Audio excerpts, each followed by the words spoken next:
Okay, well, Joey, I would imagine that was a frustrating watch. Your team did a lot of good stuff, but yet you couldn't get it done in either box.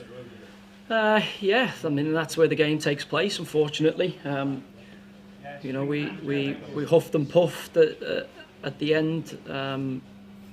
That we need to be a bit more clinical, a bit more ruthless and combination of snatching the chances and obviously good defending on their behalf. They defended the goal with their lives, and that's why they take 3 points today. We were too soft. Because you've got to give them credit for some good defending, but you created nearly 20 shots almost on goal, not all of them on target, but you've got to try and convert some of those if you want to get yourself out to where you are. Yeah, and that's why the people who unlock that door and put the ball in the back of that net are so difficult to come by, and I think it's it's one of those situations where even in the game, the goals we give away are just abysmal. Any goal you give away is poor, but the manner we give them away and the timing we give them away is certainly a concern, and you can't help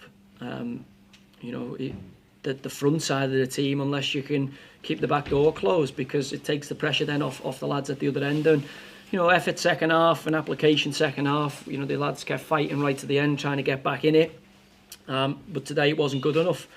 We now go into a phase of 10 games where we're fighting for our football and lives. The lads are fully aware of that.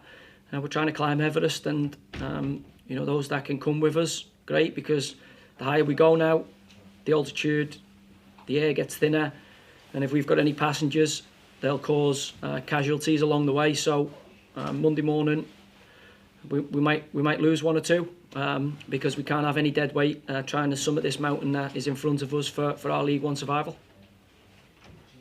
With the defensive situation, most of the attacks today, certainly the ones where they were creating the goals, came down their left, your right. Is that a sort of a personnel issue, or is it a system thing that needs fixing?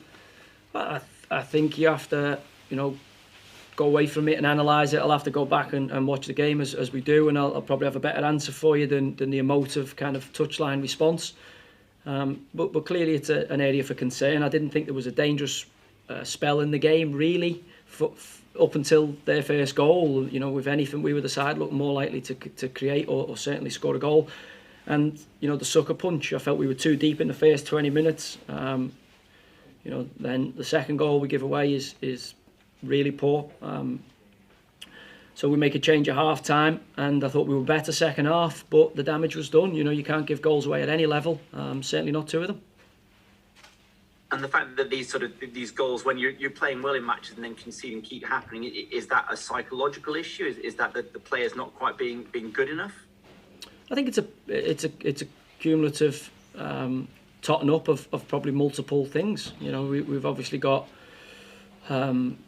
a new goalie today and a new middle centre back today, who clearly haven't been playing the right amount of minutes recently, and we've got a few chops and changes through the line out because of Sammy Nicholson, Alex Rodman, etc., Josh Grant, a few injuries, and the lads who come in have got to nail down those places and show me that they can be starting players for us. And I think today they'll be disappointed, and as I spoke about in the build-up, sometimes in life you only get one opportunity, and they'll be praying, I think, for another opportunity, but that might be a while before it comes. You mentioned there Sam Nicholson, the latest to be out with an injury. Anything serious there? I'm not fully in the picture on that, in terms of we're waiting on scans and specialist opinions to come back, but I would have to prepare for the worst. I'm prepared for him not being available for the rest of the campaign. If that turns out not to be true, then that'll be a bonus. But at this moment in time, you've got to focus on the guys who are available and that are fit and ready to come in and try and get the best out of them. And you mentioned obviously 10 games left to go. It's a precarious position. What's the message to the players over the next couple of months? Because the whole season's going to come down to what you do over the next 6 weeks.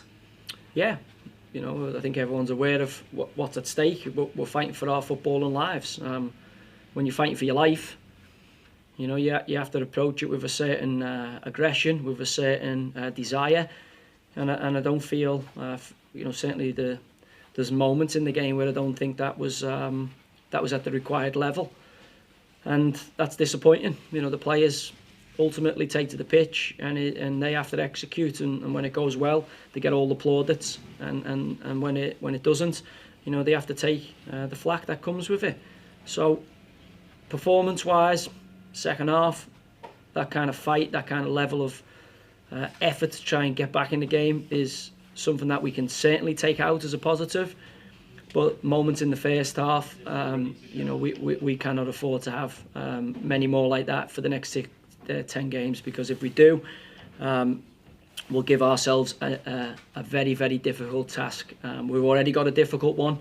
Spoke to the players about this is our Everest. And if we don't have full buy-in and everyone's not fully aware of that, then they won't come on this journey with us, because we're going to get the job done. We're all in here, moved away from my family, coaching staff have moved away from their families, and this will get done. That's all I can promise the Rovers fans. That's what we're here for. It's not just about this season. It's not just about staying in the division this season. Obviously, that's something we want to do, and we will exhaust every avenue we can to get that job done. But whatever it takes to make this team, this club successful, it will get done.